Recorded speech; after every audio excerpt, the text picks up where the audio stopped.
All right, back to the breaking news this morning. Nikki Haley will be suspending her campaign. She is dropping out of the 2024 race. Per her communications director, Haley will not immediately endorse Trump, but she is not anti-Trump, according to her communications person. Joining me right now is Missouri Congressman Mark Alford, a member of the House Armed Services, Small Business, and Agriculture Committees. Congressman, good to see you. Your reaction?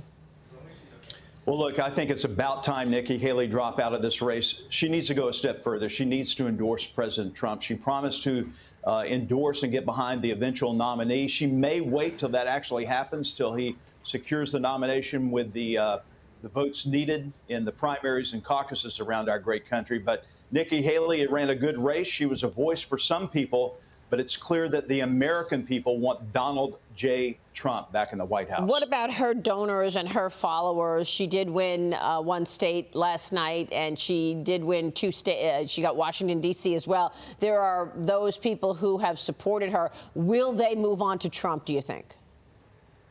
Well, I certainly hope so. Look, this is an investment not just in Donald J. Trump. This is an investment in America. We cannot afford another 4 years of a feckless, flailing president in the White House, someone who has really done a great disservice to our nation with an open border, with the insecurity that we feel in our economy. This presidential election is going to be about security, Maria. Border security, economic security, and our national security. Yeah. Donald J. Trump's the only one who can bring our nation back to have those security measures in place to make Americans feel safe again. Yeah, I agree with you on the security issue. Meanwhile, there's this. Fox's Peter Doocy grilled the White House press secretary, Karine Jean-Pierre, about the former Border Patrol chief, Raul Ortiz, who said Joe Biden did not speak to him at all. He's never spoken to Biden. He's never spoken to Kamala Harris. He's been overseeing the border operations now for years. Watch this. How's President Biden going to fix the border if he can go years without talking to the head of Border Patrol?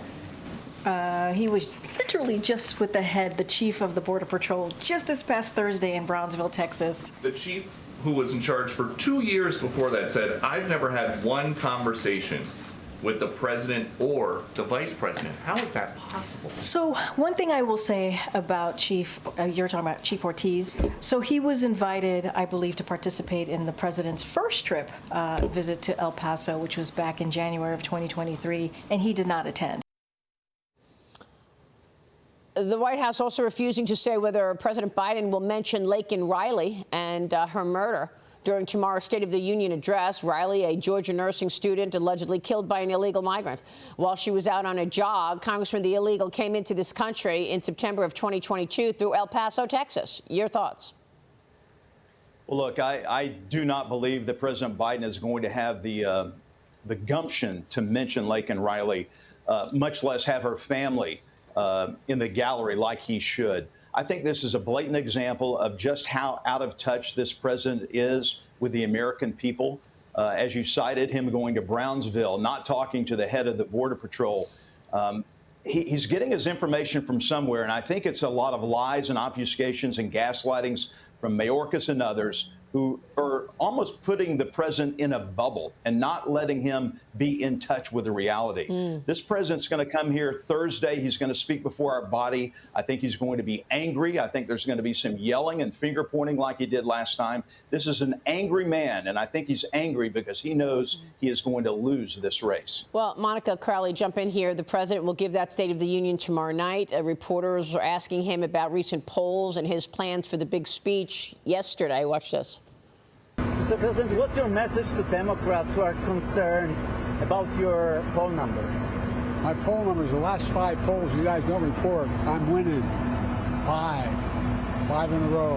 What are you preparing for your State of the Union address? You'll hear me on Thursday. Well, Monica, what is he talking about? These 5 polls, he says he's winning. Yeah, and when he whispers, that's when you know he's extra lying, right? Look, in the last 20 polls, he has lost 19 of them to Donald Trump out of the margin of error. And then when you willow down, Congressman, to the swing states, Donald Trump is dominating in all 7 swing states. What possibly can the president say on Thursday night? He cannot defend his record on the border, on the economy, on foreign policy, on Afghanistan. There is nothing there for him to run on or defend. What do you expect to hear from him? Well, look, you're right. He has nothing winning right now in his column, and Donald J. Trump is right on all of the issues. Our Republican conference is right on the issues as well. This president's going to come in. He's going to do a lot of yelling and finger pointing. And I think he's going to overpromise and underdeliver for the American people. Back in 1928, the term was 2 chickens in every pot. This president is going to overpromise, underdeliver, overspend, promise goodies here and there, be the Santa Claus for this election, and trying to get the American people on board, almost bribing them to vote for him. All right, we will leave it there, Congressman. Thanks very much for being here. Mark Alford joining us. We will keep following all of that. Thank you, sir.